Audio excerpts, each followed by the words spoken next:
You are not lazy, you are not weak, you are not broken. But there is something happening inside your brain right now that is quietly, slowly, and very deliberately keeping you average. And the scary part is, it feels completely normal, it actually feels good. That is the trap. And today we are going to expose exactly why 90% of people never escape it, and what the ones who do have figured out that most people never will. Let me start with a question. Have you ever had a moment where you felt completely fired up to change your life? Maybe you watched something inspiring, maybe you hit a low point, maybe you told yourself this is it, this is the moment everything changes. And then a week later, nothing changed. You went back to the same routines, the same habits, the same life.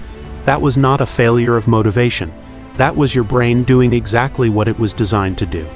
And until you understand what is happening under the hood, you will keep falling into the same pattern over and over again. Here's what nobody tells you about the human brain. Your brain is not wired for success. It is not wired for growth. It is not wired for achievement. Your brain is wired for one thing and one thing only: survival. And to your brain, survival means staying in familiar territory. It means avoiding the unknown. It means keeping you exactly where you are right now, because where you are right now has not killed you yet. And to your primal brain, that is good enough. Scientists call this the comfort zone, but that name is almost too soft for what it actually is. Your comfort zone is not just a place where things feel easy. It is a deeply wired neurological state where your brain feels safe. When you are inside it, your stress hormones stay low, your energy stays stable, and your brain rewards you with a quiet sense of calm. When you step outside it, your brain reads that as a threat. Your heart rate goes up, your cortisol spikes.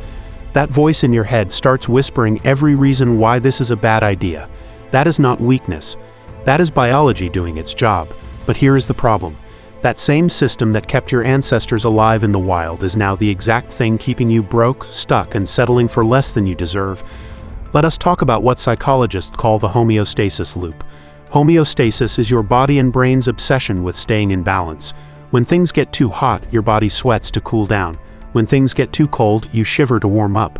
And when your life starts to feel too uncomfortable, too unfamiliar, too risky, your brain pulls you back to what it knows. This is why most people who try to build a new habit fail.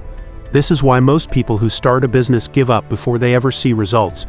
This is why most people who say they want to change their life are living the exact same life 5 years later. It is not because they did not want it bad enough. It is because they did not understand that their brain was working against them the entire time. Now here's where it gets even more interesting and honestly a little unsettling. Your comfort zone actually expands over time to justify wherever you are. Think about that. If you are someone who has been living paycheck to paycheck for years, your brain starts to normalize that. It starts to build an identity around it. Struggling becomes familiar, and familiar becomes safe. So now when an opportunity shows up to change that situation, your brain does not just see opportunity. It sees threat. It sees change, it sees the unknown, and it pulls you back. This is why people self-sabotage. This is why people push away good relationships. This is why people stay in jobs they hate for decades. Because at some deep neurological level, even their pain has become comfortable. There is a concept in psychology called the upper limit problem, introduced by researcher Gay Hendricks. The idea is this: every person has an internal thermostat set to a certain level of success, happiness, and abundance. When your life starts to exceed that level, something happens. You unconsciously find ways to bring yourself back down. You start a fight with someone you love. You make a reckless financial decision. You procrastinate on the thing that could actually change your life. Not because you are self-destructive, but because your brain is just trying to get the temperature back to where it feels normal, where it feels safe. And this is what separates the 10% from the 90%. It is not talent. It is not luck. It is not even discipline. At least not in the way most people think about it. The people who escape the average are the ones who have learned to recognize the pull of homeostasis in real time and move forward anyway. They feel the fear and they reframe it. Instead of asking themselves, why do I feel so anxious about this? They ask themselves, why is growth supposed to feel comfortable? It is not. It never was. Discomfort is not a sign that you are doing something wrong. Discomfort is a sign that you are doing something new. Let us talk about the neuroscience of what actually happens when you push past your comfort zone repeatedly. Your brain has a system called the reticular activating system, or RAS. Think of it as your brain's filter. Out of the millions of pieces of information your brain processes every second, the ROS decides what gets through to your conscious awareness. And here is the key thing you need to understand. Your ROS is programmed by your dominant thoughts, your beliefs, and your habitual patterns. If you have spent years believing you are someone who plays it safe, your ROS will filter your reality to match that belief.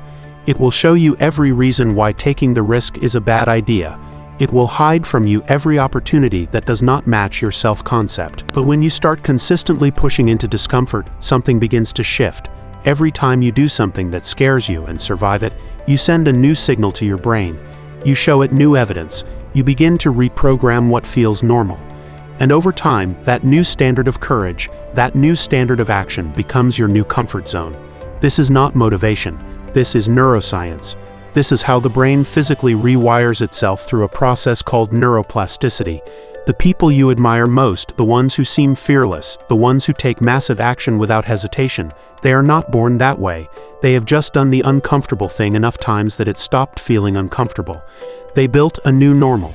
And you can too, but it requires you to understand something crucial.